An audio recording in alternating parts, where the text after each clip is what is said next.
Selamat sore saudara-saudara yang terkasih dalam Yesus Kristus.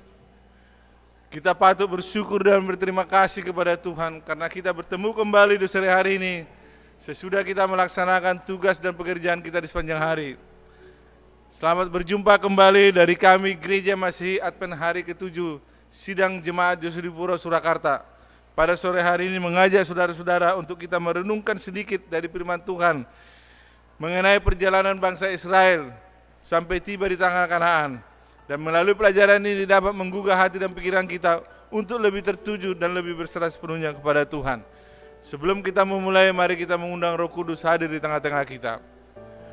Terima kasih Tuhan atas penyertaan dan perlindungan Tuhan kepada kami di sepanjang hari, di sepanjang satu hari ini Bapak sampai tiba pada sore hari ini. Kami akan memulai kebaktian singkat kami Bapak melalui renungan dari kami dari Gereja Masihi Advent Sidang hari ke-7 Sidang Jemaat Yosudipuro yang ada di kota Surakarta ini. Kami akan mempelajari sebagian dari firman Bapa. Kami berharap Tuhan mengutus Roh Kudus-Mu untuk menjamah hati dan pikiran kami untuk lebih tertuju kepada Bapa. Terima kasih atas berkat napas hidup dan terima kasih Tuhan atas berkat-berkat yang Kau karuniakan bagi kami. Mohon ampun segala dosa pelanggaran kami, di dalam nama Yesus kami berdoa dan mengucap syukur. Haleluya. Amin. Saudara-saudara yang terkasih dalam Yesus Kristus, judul kita pada sore hari ini adalah air pahit. Kita pasti bertanya, apa itu air pahit?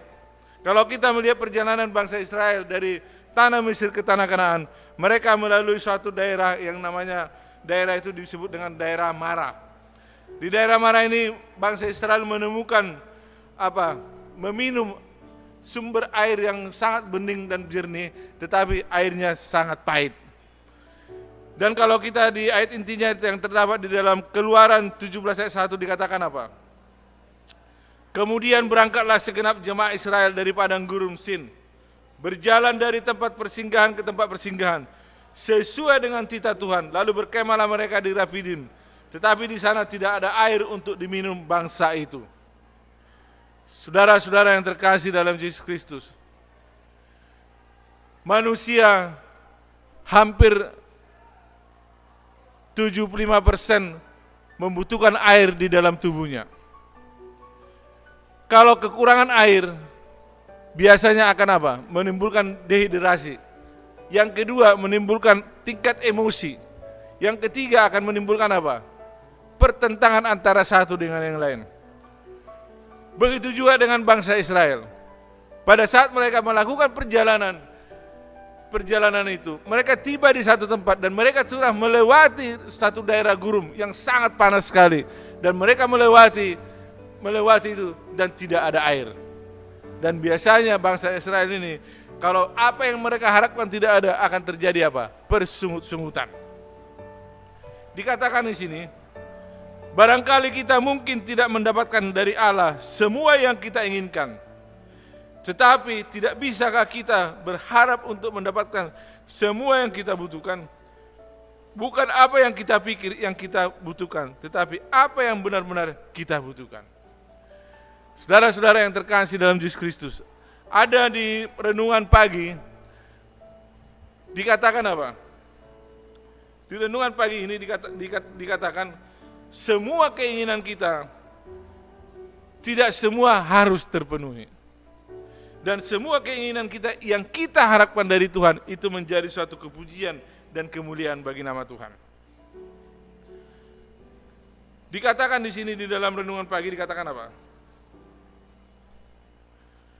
Tuhan terlalu bijak untuk berbuat salah dan terlalu baik untuk menahan hal baik dari orang-orang kudusnya yang berjalan dengan benar. Manusia berbuat salah dan meskipun permohonan yang disampaikan dengan hati yang jujur, dia tidak selalu meminta hal-hal yang baik untuk dirinya sendiri atau yang baik atau yang akan memuliakan Tuhan. Jika demikian Bapa kita yang bijaksana dan baik mendengar doa-doa kita dan akan menjawab terkadang segera, tetapi Dia memberi kita hal-hal yang terbaik yang untuk kita dan untuk kemuliaannya sendiri. Tuhan memberikan berkat jika kita dapat melihat ke dalam rencananya. Kita akan melihat dengan jelas bahwa Dia tahu apa yang terbaik bagi kita dan bahwa doa kita terkabul. Sesuai dengan pelajaran sekolah sahabat dan di renungan pada sore hari ini. Dikatakan apa?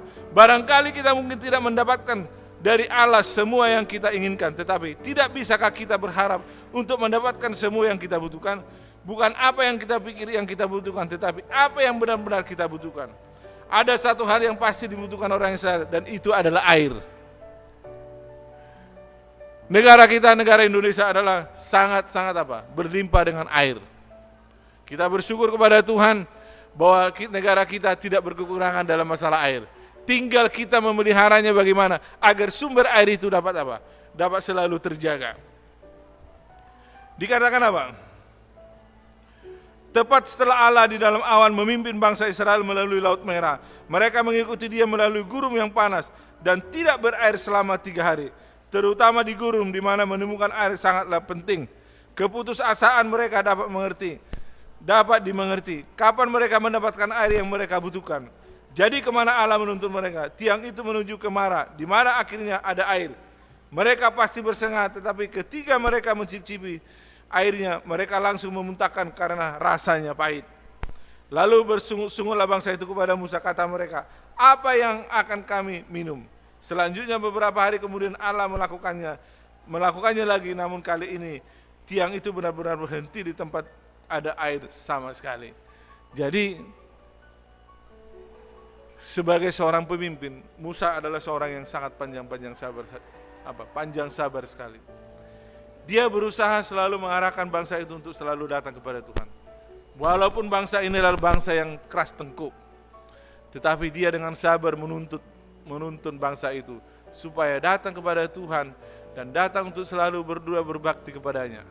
Pada saat yang berbahagia ini, kita akan merasakan suatu kuasa dari Tuhan di dalam kehidupan dan kerohanian kita. Melalui pelajaran sekolah sahabat ini, melalui renungan di sore hari ini, air pahit ini bisa menggugah hati dan pikiran kita untuk kita datang selalu kepada Tuhan. Apapun yang kita dapatkan, kita jangan pernah meninggalkan Tuhan. Sebagaimana dikatakan oleh Musa kepada bangsa itu, untuk selalu berserah kepada Tuhan. Tuhan selalu memberikan yang terbaik kepada bangsa itu. Begitu juga dengan kita. Tuhan akan selalu memberikan yang terbaik bagi kita, bagi saudara dan saya. Melalui pelajaran dan renungan ini, melalui air pahit ini, kita dapat merasakan bahwa kasih Tuhan tidak pernah berkekurangan bagi kita. Tuhan memberkati kita. Amin.